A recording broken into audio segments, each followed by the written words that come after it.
신용도가 낮은데 주택담보대출이 되나요? 신용등급에 따라서 주택담보대출 한도가 달라요. 주택담보대출의 대출 한도는 집 가격과 소득에 따라서 결정되는 거 아닌가요? 신용등급도 주택담보대출에 영향을 미치나요? 기본 한도라고 하는 용어가 있습니다. 자, 기본 한도가 우리가 이때까지 배웠던 것처럼 집값이 5억일 때 LTV가 70%, 그럼 3억 5천만 원, 소액임차 보증금 2천만 원을 공제하고 3억 3천만 원. 자, 여기서 MCI 또는 MCG라고 하는 보험에 가입해서 플러스 2천만 원. 대출 가능 금액은 3억 5천이 됩니다. 자, 이렇게 계산한 이 3억 5천만 원이 기본 한도가 되는 겁니다. 자, 기본 한도의 100%까지 받을 수 있다는 얘기는 3억 5천을 다 받을 수 있다라고 하는 의미입니다. 나이스 등급에 따라서 기본 한도를 제한하고 있습니다. 네 가지로 나누어서 나이스 등급이 1에서 6등급인 경우에는 기본 한도의 100%, 우리가 이때까지 공부했던 방법대로 주택담보대출 한도를 계산하면 되겠습니다. 나이스가 7에서 7등급, 8등급, 9등급인 경우에는 기본 한도의 90%까지 대출이 가능합니다. 나이스가 10등급인 경우에는 지급이 불가합니다. 주택담보대출 여러 가지 규정 중에서 나이스 등급을 통해서 이렇게 한도를 제한하는 것은 유일한 규정인 것 같습니다. 나이스 등급에 따라서 주택담보대출의 기본 한도 금액이 틀려진다는 점 반드시 이해하시고요. 조금 더 자세히 보도록 하겠습니다. 나이스 등급에 따라서 기본 한도가 틀려지는데, 나이스는 나이스 1에서 6등급까지는 기본 한도의 100%, 나이스 7등급은 기본 한도의 90%.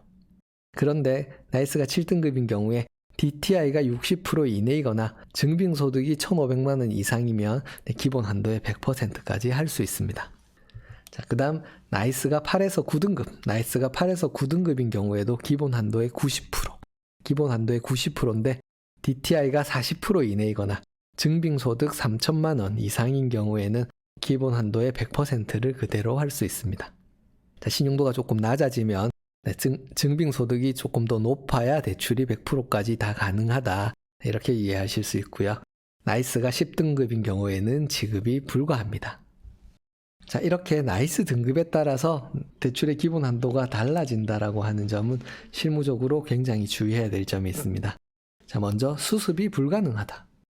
주택담보대출의 한도는 외규에 따라서 정해지기 때문에 본부 승인 등의 방법으로 추가 대출을 해줄 수가 없습니다.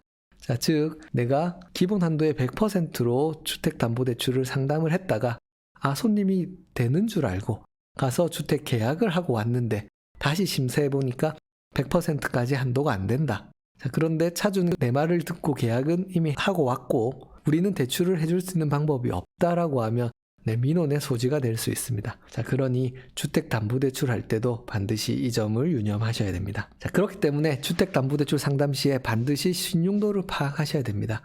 앞에서 보셨던 것처럼 단순히 집값과 소득만을 계산해서 주택담보대출 가부 여부를 결정할 게 아니라 주택담보대출 할 때도 반드시 신용도를 파악해서 나이스 등급에 따른 대출 한도의 변화를 반드시 인지하시고 상담을 하셔야 되겠습니다.